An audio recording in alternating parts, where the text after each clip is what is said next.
Most people never know the stories hidden behind quiet eyes. The stories of women who smile in public, yet cry behind locked doors. This is the story of one of them.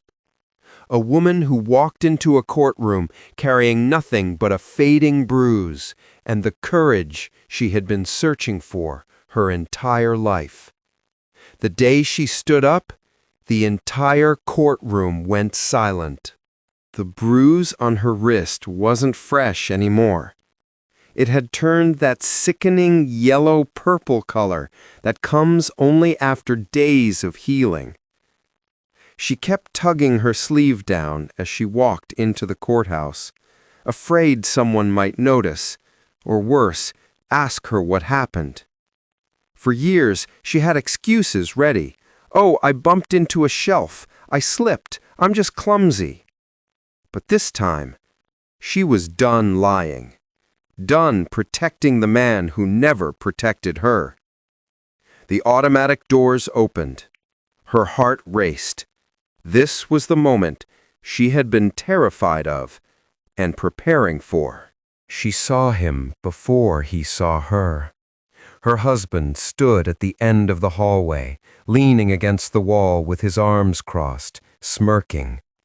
It was the same smirk he gave her right before the worst nights. He mouthed something. "You're nothing." Her fingers tightened around her folder, the one holding the little evidence she managed to collect in secret. Photos she never meant to take, messages she never meant to save.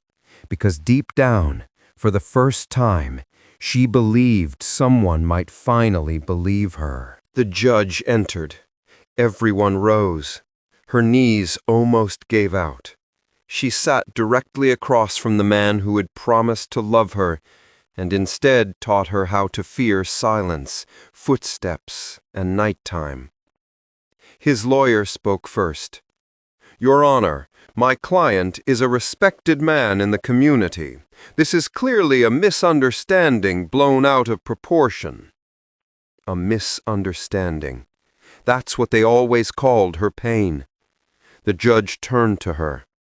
"Mrs. Adams, do you have anything to present?" Her throat tightened.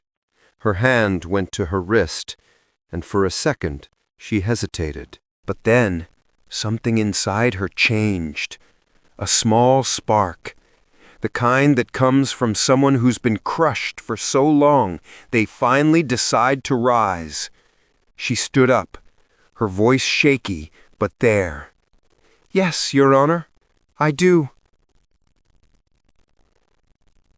The courtroom fell silent.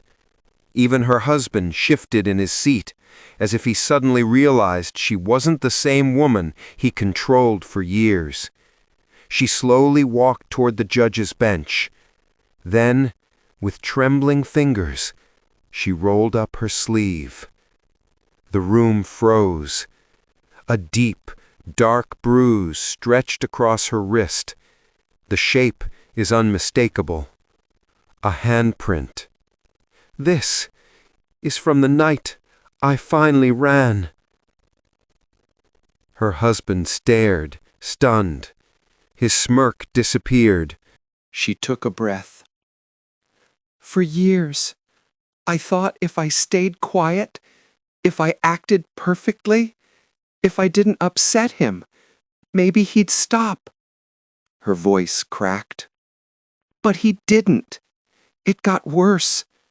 And I told myself no one would believe me, because that's what he told me, every single day." The judge leaned forward, eyes softening. "I hid this," she whispered, "because I was ashamed, because I thought it was my fault. But the truth is, I was just scared to die." Someone in the courtroom gasped. Her husband's lawyer dropped his pen. Everything she had kept buried was finally out. Her husband suddenly spoke. "That's not true. She's exaggerating." The judge slammed the gavel. "Sit down." Silence. For the first time, she didn't flinch when her husband raised his voice. Because she wasn't alone anymore. Not in this room, not in this moment. She lifted her chin. I don't want money. I don't want revenge. I want my freedom. And I want my life back. The judge took a long breath.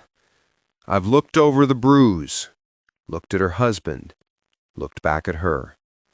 Mrs. Adams, he said softly, you are incredibly brave, and today we protect the brave. He turned to her husband. Restraining order granted. Temporary custody awarded to Mrs. Adams, and we will be pursuing further investigation. The gavel came down harder than anyone expected. Her knees nearly buckled, but this time they didn't buckle from fear. They buckled from relief. She wasn't trapped anymore. She wasn't invisible. She wasn't silent. She walked out of the courtroom the same woman, but somehow entirely new. And the bruise she once hid became the proof that saved her life.